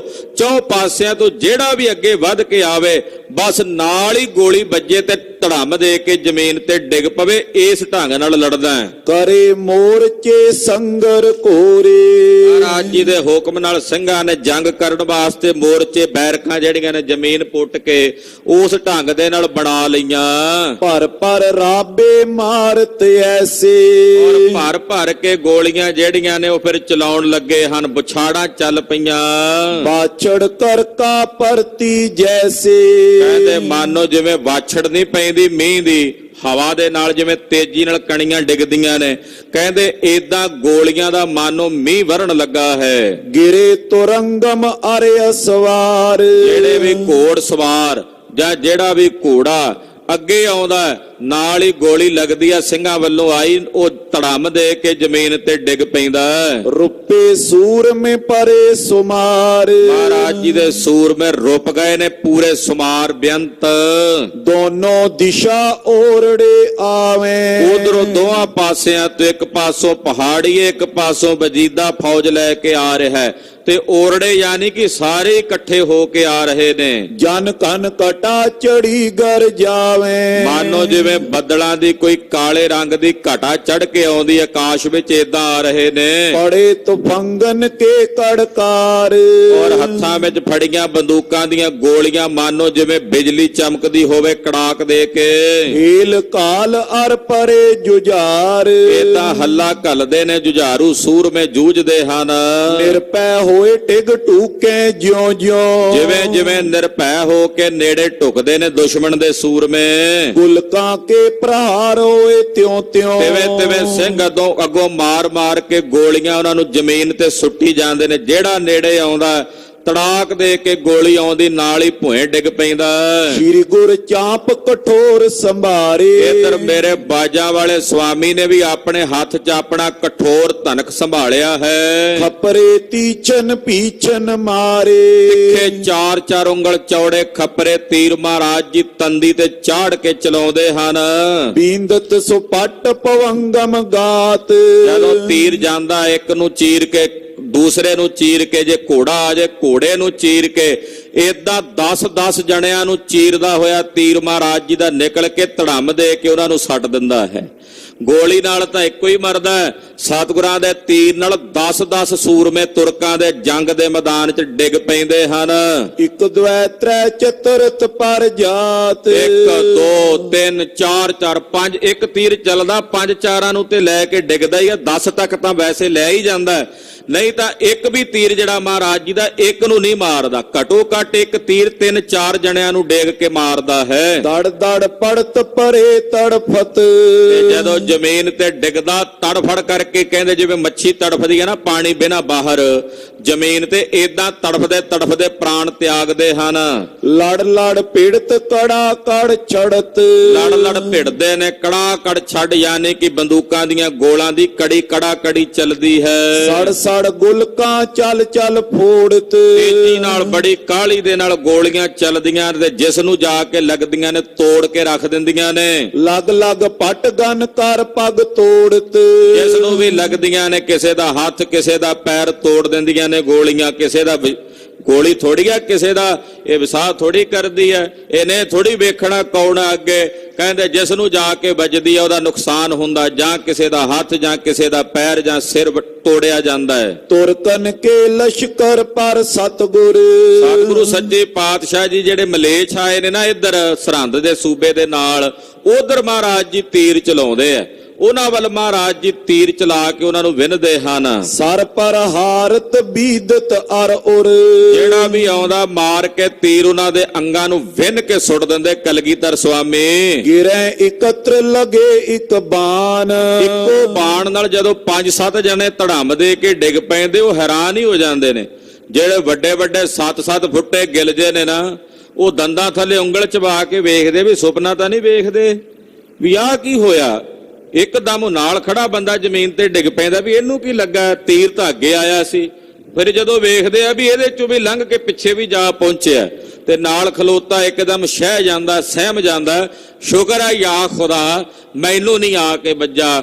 ਏਦਾਂ ਕਹਿੰਦੇ ਉਹਨਾਂ ਦੇ ਹੌਸਲੇ ਢਹਿ ਰਹੇ ਨੇ। ਸਤਿਗੁਰਾਂ ਦਾ ਚਲਾਇਆ ਤੀਰ 5-5 7-7 ਤੁਰਕਾਂ ਨੂੰ ਜ਼ਮੀਨ ਤੇ ਸੁੱਟਦਾ ਹੈ। ਪਰੇ ਪਾਰ ਕਰ ਕਰ ਬੋਹਾਨ। ਏਦਾਂ ਜਦੋਂ ਪਾਰ ਜਾ ਕੇ ਡਿੱਗਦਾ ਤੀਰ, ਉਹਨਾਂ ਦੀ ਹਾਨੀ ਹੁੰਦੀ ਹੈ ਔਰ ਢਹਿ ਕੇ ਜ਼ਮੀਨ ਤੇ ਡਿੱਗਦੇ ਹਨ। ਜਥਾ ਚੰਦਰਮਾ ਕੋ ਪਰਵਾਰਾ।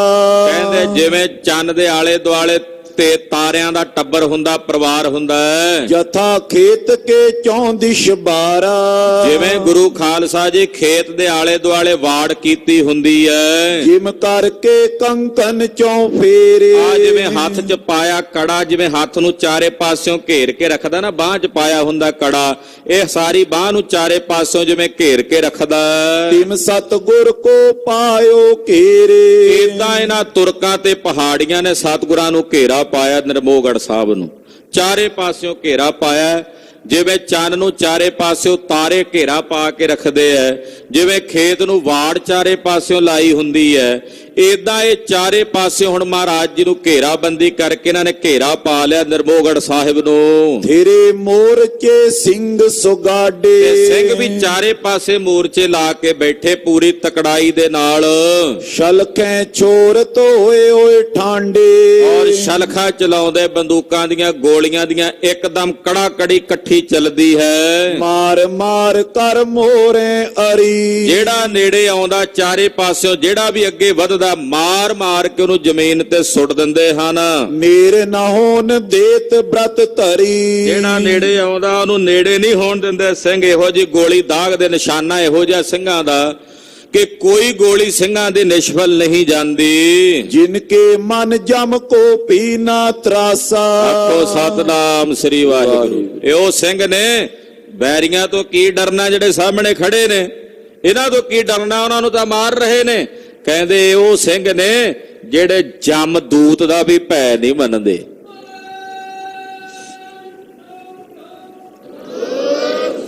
ਵੀ ਇਹ ਤਾਂ ਮਲੇਛ ਤੇ ਪਹਾੜੀਏ ਹੀ ਖੜੇ ਨੇ ਸਾਹਮਣੇ, ਜਮਦੂਤ ਵੀ ਆ ਕੇ ਸਾਹਮਣੇ ਖਲੋ ਜਾਏ ਉਹਦਾ ਵੀ ਡਰ ਨਹੀਂ ਮੰਨਦੇ, ਭੈ ਨਹੀਂ ਮੰਨਦੇ।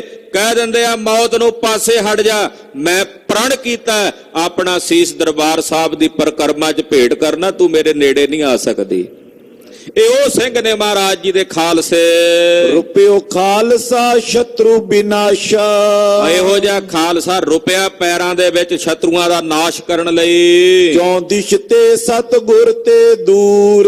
ਚਾਰੇ ਪਾਸੇ ਮਹਾਰਾਜ ਜੀ ਵਿੱਚ ਨੇ ਇੱਕ ਟਿੱਬੇ ਦੇ ਉੱਤੇ ਆਸਣ ਤੇ, ਬਾਕੀ ਦੂਰ ਦੂਰ ਮਹਾਰਾਜ ਜੀ ਦੇ ਆਲੇ ਦੁਆਲੇ ਸਿੰਘਾਂ ਨੇ ਚੌ ਪਾਸੇ ਮੋਰਚੇ ਲਾਏ ਹੋਏ ਨੇ। ਰਾਖੇ ਦੁਸ਼ਮਨ ਜੇ ਬੜ ਕਰੂਰ। ਤੇ ਜਿਹੜੇ ਵੱਡੇ ਦੁਸ਼ਮਣ ਨੇੜੇ ਢੁਕਣਾ ਚਾਹੁੰਦੇ ਸਿੰਘਾਂ ਨੇ ਦੂਰ ਦੂਰ ਕਰਕੇ ਰੱਖੇ, ਪਛਾੜ ਕੇ ਉਹਨਾਂ ਨੂੰ ਨੇੜੇ ਨਹੀਂ ਲੱਗਣ ਦਿੱਤਾ।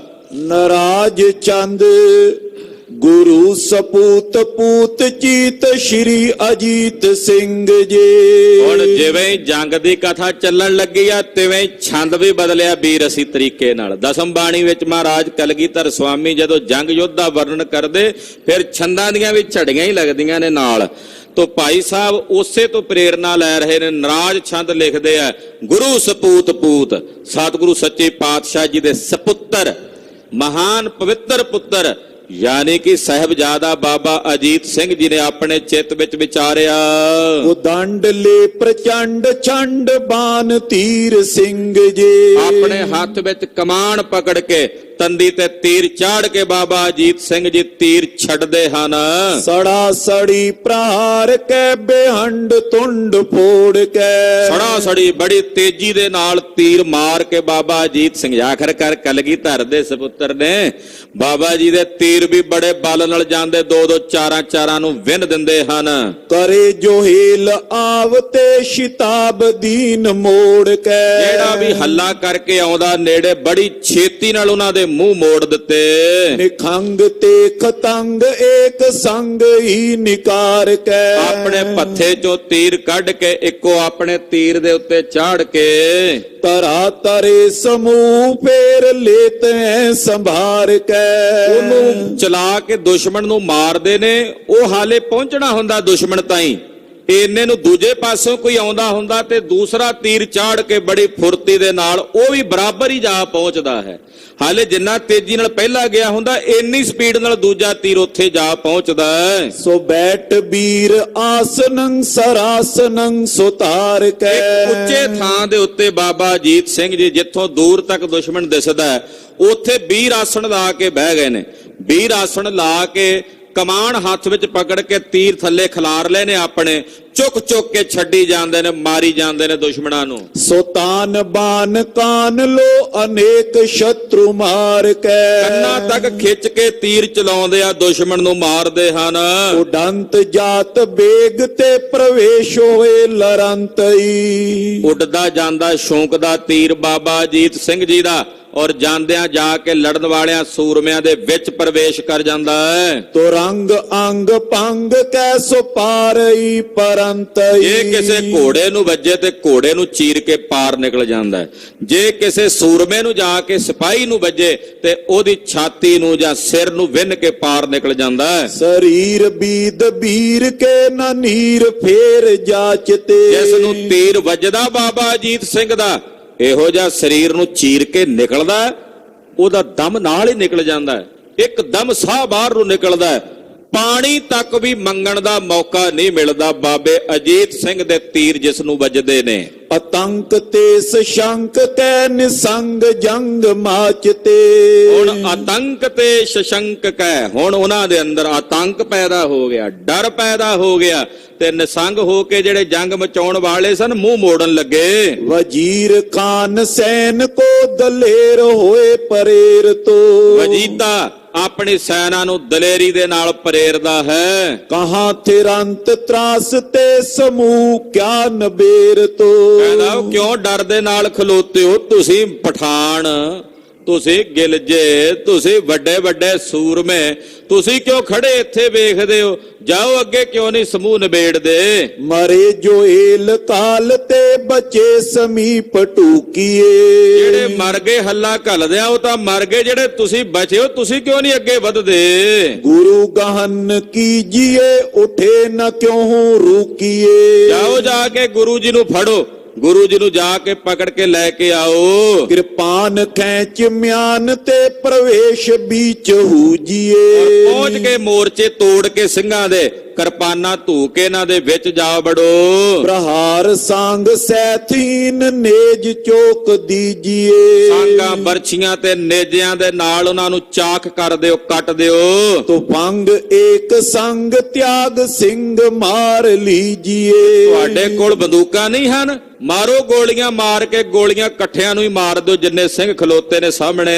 ਅਕੇਲ ਫੇਰ ਕਿਆ ਕਰੇ ਨਾ ਤਰਾਸ ਚਿੱਤ ਕੀਜੀਏ। ਜਦੋਂ ਸਾਰੇ ਸਿੰਘਾਂ ਨੂੰ ਮਾਰ ਦਿਓਗੇ ਕੱਲੇ ਗੁਰੂ ਜੀ ਕੀ ਕਰਨਗੇ? ਫਿਰ ਨਹੀਂ ਤੁਹਾਨੂੰ ਡਰਨ ਦੀ ਲੋੜ, ਜਾ ਕੇ ਪਹੁੰਚ ਜਾਇਓ ਗੁਰੂ ਜੀ ਕੋਲ। ਸੁਨੇ ਵਜੀਦ ਖਾਨ ਤੇ ਸੋ ਏਕ ਤਾਨ ਹੋਏ ਕੈ। ਵਜੀਦੇ ਦੀ ਇਹ ਵੰਗਾਰ ਸੁਣ ਕੇ ਪਠਾਨ ਜਿੰਨੇ ਵੀ ਸਨ ਇੱਕ ਤਾਨ ਹੋ ਕੇ, ਇੱਕ ਜ਼ੋਰ ਲਾ ਕੇ ਅਗਾਏ ਪਾਏ ਰੂਪ ਤੇ ਸੋ ਕੋਪ ਤਰਾਸ ਖੋਏ ਕੈ। ਅੱਗੇ ਪੈਰ ਰੋਪ ਕੇ ਵਧਣ ਲੱਗੇ ਨੇ, ਆਪਣਾ ਤਰਾਸ ਤੇ ਛੱਡ ਕੇ ਤੇ ਗੁੱਸੇ ਵਿੱਚ ਆ ਕੇ ਵਧਣ ਲੱਗੇ ਨੇ। ਵਿਸਾਲ ਹੀਲ ਕਾਲਿਓ ਚਲਾਏ ਆਯੁ ਤਾਨ ਕੋ। ਆਪਣਾ ਜ਼ੋਰ ਦਾ ਹੱਲਾ ਕਰਨ ਲੱਗੇ ਤੇ ਬੇਅੰਤ ਸ਼ਸਤਰ ਚਲਾਣ ਲੱਗੇ। ਪੁਕਾਰ ਮਾਰ ਮਾਰ ਆਤ ਤਾਰ ਕੈ ਨਿਸ਼ਾਨ ਕੋ। ਹੱਥਾਂ ਵਿੱਚ ਇਹਨਾਂ ਨੇ ਆਪਣੇ ਝੰਡੇ ਫੜੇ ਹੋਏ ਨੇ ਔਰ ਮਾਰ ਲੋ ਯਾਲੀ ਦੇ ਨਾਰੇ ਉਚਾਰਦਿਆਂ ਜਾ ਕੇ ਪੈਂਦੇ ਹਨ। ਛੋਟੀ ਤੁਪੰਗ ਏਕ ਸੰਗ ਚਾਰ ਓਰੜੇ। ਚੌ ਪਾਸਿਆਂ ਤੋਂ ਬੰਦੂਕਾਂ ਇੱਕ ਸਮਾਨ ਇਕੱਠੀਆਂ ਚੱਲ ਪਈਆਂ, ਇੱਕੋ ਵਾਰੀ ਸ਼ੁੰਕਣ ਲੱਗੀਆਂ ਗੋਲੀਆਂ। ਸਮੀਪ ਟੂਕ ਟੂਕ ਤੇ ਨਾ ਤੀਰ ਤਾਰ ਥੋਰੜੇ। ਲੋੜ ਨੇੜੇ ਹੋ ਕੇ ਜਦੋਂ ਟੁਕਦੇ ਨੇ ਤੇ ਫਿਰ ਜਦੋਂ ਨੇੜੇ ਜਾਂਦੇ ਨੇ ਇੱਕਦਮ ਇਹਨਾਂ ਦਾ ਧੀਰਜ ਡੋਲ ਜਾਂਦਾ ਅੱਗੋਂ ਸਿੰਘਾਂ ਦੀਆਂ ਗੋਲੀਆਂ ਵੇਖ ਕੇ। ਪਦਾਂਤ ਕੈਸੋ ਹੂਰ ਹਾਲ ਹੂਲ ਪੂਰ ਪੇਲ ਤੇ। ਜਿਹੜੇ ਪੈਦਲ ਸੂਰਮੇ ਜਾਂਦੇ ਨੇ ਅੱਗੇ ਵੱਧ ਕੇ, ਉਹਨਾਂ ਵਿੱਚ ਵੀ ਹਲਾ ਚਲੀ ਮਚ ਜਾਂਦੀ ਹੈ। ਤਕੇਲ ਸੇਲ ਠੇਲ ਤੇ ਸਕੇਲ ਗੇਲ ਪੇਲ ਤੇ। ਉਹ ਜਿਹੜੇ ਅੱਗੇ ਤੋੜਦੇ ਨੇ ਨਾ ਉਹਨਾਂ ਨੂੰ ਪਿੱਛੇ, ਜਦੋਂ ਪਿੱਛੇ ਮੁੜਦੇ ਉਹਨਾਂ ਨੂੰ ਬਰਛਾ ਮਾਰਦੇ ਆ, ਕਹਿੰਦੇ ਜੇ ਅੱਗੇ ਜਾ ਕੇ ਨਹੀਂ ਲੜੋਗੇ ਪਿੱਛੋਂ ਅਸੀਂ ਮਾਰਾਂਗੇ ਤੁਹਾਨੂੰ, ਜਾਂ ਸਾਡੇ ਹੱਥੋਂ ਮਰ ਜਾਓ ਜਾਂ ਉਹਨਾਂ ਦੇ ਹੱਥੋਂ ਅੱਗੇ ਜਾ ਕੇ ਮਰੋ ਜਾਂ ਮਾਰੋ। ਉਹ ਜਿਹੜੇ ਪਿੱਛੇ ਦੌੜਨ ਲੱਗਦੇ ਨੇ ਉਹਨਾਂ ਦੇ ਪਿੱਛੇ ਖਲੋਤੇ ਜਿਹੜੇ ਪੈਦਲ ਨੇ ਉਹਨਾਂ ਦੇ ਪਿੱਛੇ ਖਲੋ ਕੇ ਘੋੜਸਵਾਰ ਉਹਨਾਂ ਨੂੰ ਨੇਜਿਆਂ ਨਾਲ ਪ੍ਰੇਰ ਕੇ ਅੱਗੇ ਟੋਰਦੇ ਹਨ। ਪਰਿਓ ਸਜੋਰ ਖਾਲਸੇ ਗੁਰੂ ਸੰਭਾਲ ਬਾਨ ਕੋ। ਔਰ ਇਸ ਤਰ੍ਹਾਂ ਖਾਲਸੇ ਦੇ ਉੱਤੇ ਇੱਕਦਮ ਬੜਾ ਜ਼ੋਰ ਪਿਆ। ਜਦੋਂ ਕਲਗੀਧਰ ਪਹਿਲਾਂ ਬੈਠੇ ਰਹੇ, ਕੁਝ ਤੀਰ ਪਹਿਲਾਂ ਚਲਾਏ, ਬੈਠ ਗਏ। ਜਦੋਂ ਵੇਖਿਆ ਵੀ ਹੁਣ ਖਾਲਸੇ ਤੇ ਪੂਰਾ ਜ਼ੋਰ ਚਾਰੇ ਪਾਸਿਓਂ ਪੈਣ ਲੱਗਾ, ਹੁਣ ਪਾਤਸ਼ਾਹ ਨੇ ਦੁਬਾਰਾ ਆਪਣੀ ਕਮਾਨ ਤੇ ਤੀਰ ਸੰਭਾਲੇ ਹਨ।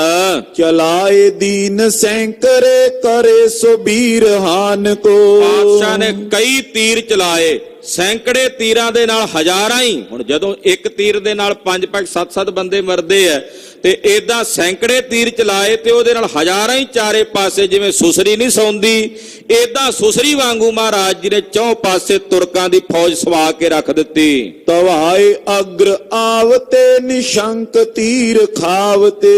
ਜਿਹੜਾ ਵੀ ਅੱਗੇ ਆਉਂਦਾ ਵੱਧ ਕੇ ਮਹਾਰਾਜ ਜੀ ਦਾ ਤੀਰ ਜਾ ਕੇ ਤੜਾਕ ਦੇ ਕੇ ਛਾਤੀ 'ਚ ਵੱਜਦਾ, ਉਹਦੇ ਪ੍ਰਾਣ ਨਿਕਲ ਜਾਂਦੇ ਨੇ। ਗਿਰੇ ਸੋ ਜੰਗ ਖੇਤ ਮੈਂ ਕਹੂੰ ਨਾ ਜਾਨ ਪਾਵਤੇ। ਉੱਥੇ ਹੀ ਰਣ ਭੂਮੀ 'ਚ ਡਿੱਗ ਪੈਂਦਾ। ਮਜਾਲ ਹੈ ਜਿਹਨੂੰ ਤੀਰ ਵੱਜੇ ਸਤਿਗੁਰਾਂ ਦਾ ਵੀ ਉਹ ਮਾੜਾ ਮੋਟਾ ਵੀ ਪਿੱਛੇ ਹਟ ਜਾਏ, ਉਹ ਬਚਦਾ ਨਹੀਂ ਹੈ। ਇਹ ਵੀ ਨਹੀਂ ਵੀ ਜ਼ਖਮੀ ਹੋ ਕੇ ਤੜਫਦਾ ਰਹੇ, ਤੜਫਣ ਦਾ ਵੀ ਮੌਕਾ ਨਹੀਂ ਦਿੰਦੇ। ਮਹਾਰਾਜ ਝਟਕਾ ਹੀ ਕਰਦੇ ਆ ਤੀਰ ਦੇ ਨਾਲ।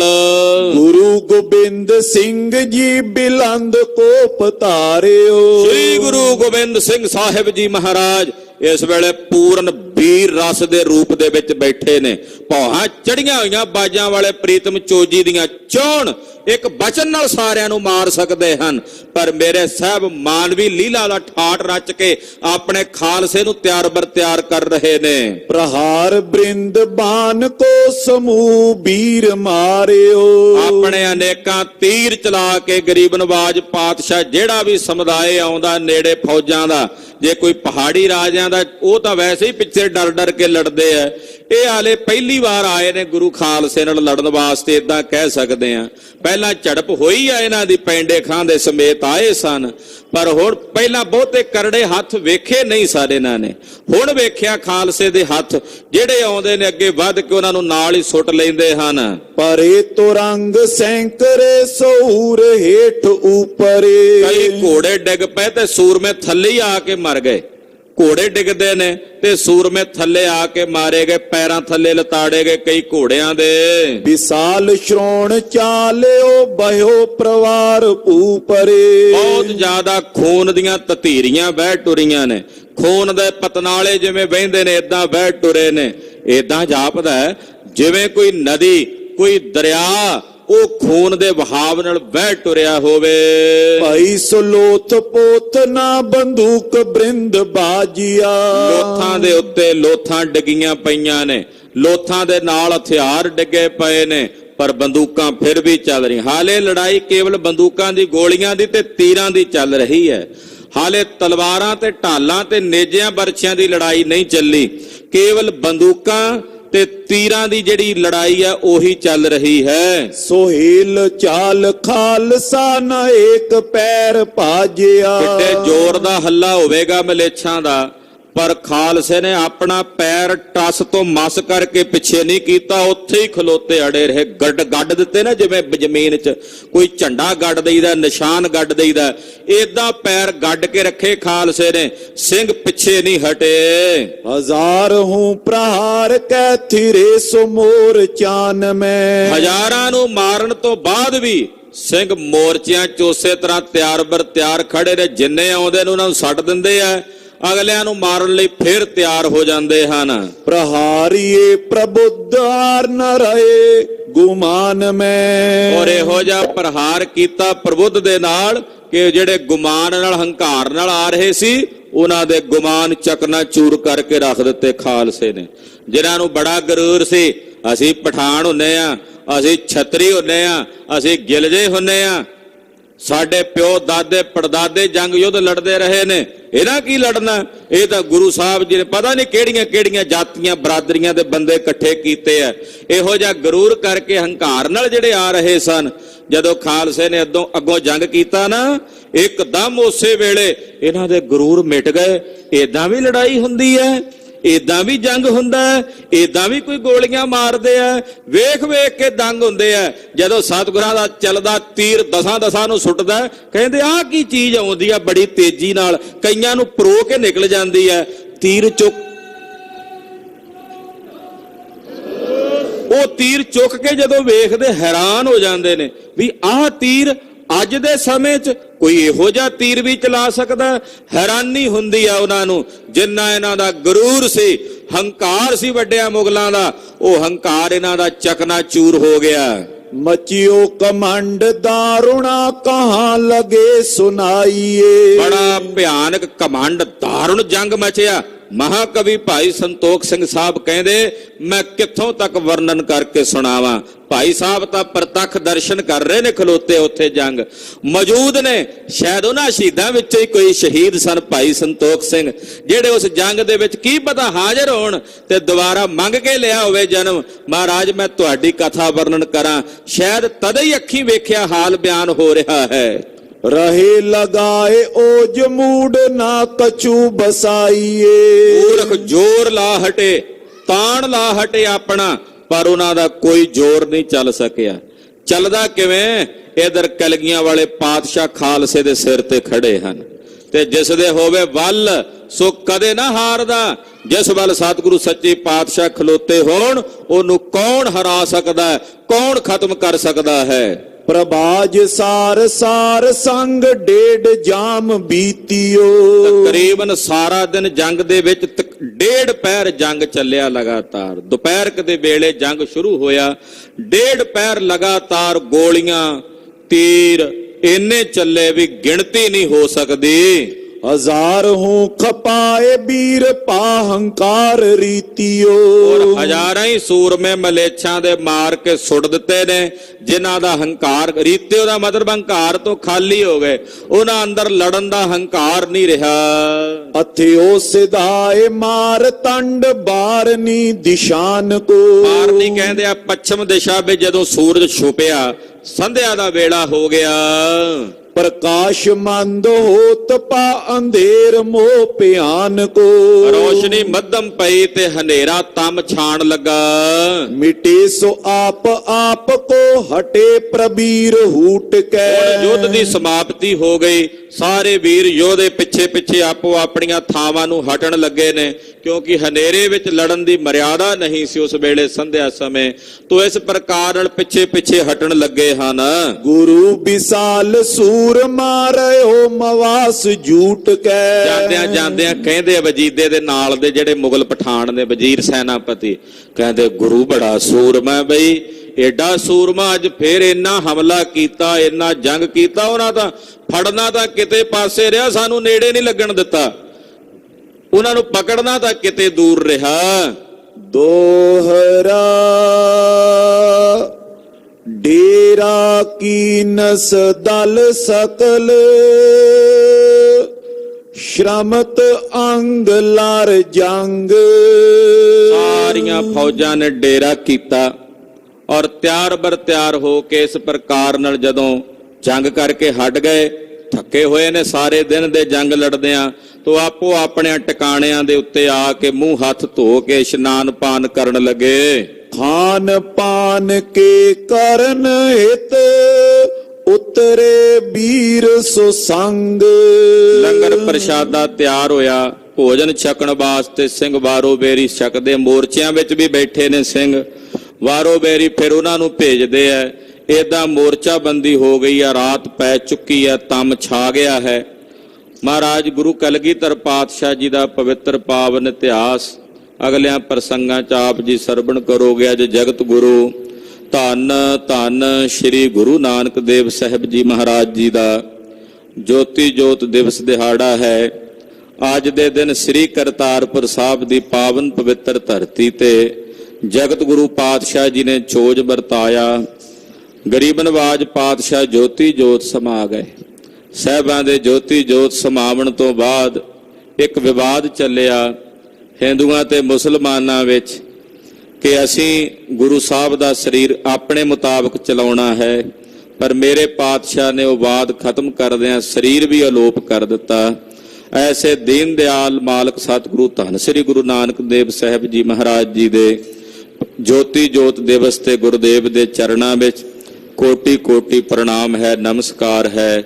ਸਭ ਤੇ ਵੱਡਾ ਸਤਿਗੁਰ ਨਾਨਕ, ਸਭ ਤੇ ਵੱਡਾ ਸਤਿਗੁਰ ਨਾਨਕ, ਸਭ ਤੇ ਵੱਡਾ ਸਤਿਗੁਰ ਨਾਨਕ, ਸਭ ਤੇ ਵੱਡਾ ਸਤਿਗੁਰ ਨਾਨਕ, ਸਭ ਤੇ ਵੱਡਾ ਸਤਿਗੁਰ ਨਾਨਕ, ਸਭ ਤੇ ਵੱਡਾ ਸਤਿਗੁਰ ਨਾਨਕ, ਸਭ ਤੇ ਵੱਡਾ ਸਤਿਗੁਰ ਨਾਨਕ, ਸਭ ਤੇ ਵੱਡਾ ਸਤਿਗੁਰ ਨਾਨਕ। ਜਿਨ ਕਲ ਰਾਖੀ ਮੇਰੀ, ਜਿਨ ਕਲ ਰਾਖੀ ਮੇਰੀ, ਜਿਨ ਕਲ ਰਾਖੀ ਮੇਰੀ, ਜਿਨ ਕਲ ਰਾਖੀ ਮੇਰੀ। ਵਾਹਿਗੁਰੂ ਵਾਹਿਗੁਰੂ, ਵਾਹਿਗੁਰੂ ਵਾਹਿਗੁਰੂ, ਵਾਹਿਗੁਰੂ ਵਾਹਿਗੁਰੂ, ਵਾਹਿਗੁਰੂ ਵਾਹਿਗੁਰੂ, ਵਾਹਿਗੁਰੂ ਵਾਹਿਗੁਰੂ, ਵਾਹਿਗੁਰੂ ਵਾਹਿਗੁਰੂ, ਵਾਹਿਗੁਰੂ ਵਾਹਿਗੁਰੂ, ਵਾਹਿਗੁਰੂ ਵਾਹਿਗੁਰੂ। ਇਹ ਅਛੁਤ ਹੈ ਪਾਰ ਬ੍ਰਹਮ ਅਬਨਾਸੀ ਅਗਨਾਸ ਪੂਰਨ ਹੈ ਸਰਬ ਮੈਂ ਦੁਖ ਪੰਜਨ ਗੁਣ ਤਾਸ ਇਹ ਸੰਗੀ ਹੈ ਨਿਰੰਕਾਰ ਇਹ ਨਿਰਗੁਣ ਸਭ ਟੇਕ ਇਹ ਗੋਬਿੰਦ ਹੈ ਗੁਣ ਨਿਧਾਨ ਜਾਂ ਕੀ ਸਦਾ ਬਬੇਕ ਇਹ ਅਪਰੰਪਰ ਹਰ ਹਰੇ ਐ ਪੀਓ ਵਣਿਆਰ ਸੰਤ ਹੈ ਕੈ ਸਦਾ ਸੰਗ ਨਿਧਾਰਾ ਆਧਾਰ ਇਹ ਠਾਕੁਰ ਹਉ ਦਾਸਰੋ ਮੈਂ ਨਿਰਗੁਣ ਗੁਣ ਨਹੀਂ ਕੋਏ ਨਾਨਕ ਦੀਜੈ ਨਾਮ ਦਾਨ ਰਾਖੋਈ ਐ ਪਰੋਏ ਆਏ ਪ੍ਰਭ ਸ਼ਰਣਾਗਤੀ ਕਿਰਪਾ ਨਿਧ ਦਿਆਲ ਇਕ ਅੱਖਰ ਹਰ ਮਨ ਬਸਤ ਨਾਨਕ ਹੋਤ ਨਿਆਲ ਵਾਹਿਗੁਰੂ ਨਾਮ ਜਹਾਜ ਹੈ ਜੜੇ ਸੋ ਤੇਰੇ ਪਾਰ ਜੋ ਸ਼ਰਦਾ ਕਰ ਸੇਵੰਦੇ ਗੁਰ ਪਾਰ ਉਤਾਰ ਨਿਆਰ ਵਾਹਿਗੁਰੂ ਨਾਮ ਜਹਾਜ ਹੈ ਜੜੇ ਸੋ ਤੇਰੇ ਪਾਰ ਜੋ ਸ਼ਰਦਾ ਕਰ ਸੇਵੰਦੇ ਗੁਰ ਪਾਰ ਉਤਾਰ ਨਿਆਰ ਵਾਹਿਗੁਰੂ ਜੀ ਕਾ ਖਾਲਸਾ ਵਾਹਿਗੁਰੂ ਜੀ ਕੀ ਫਤਿਹ।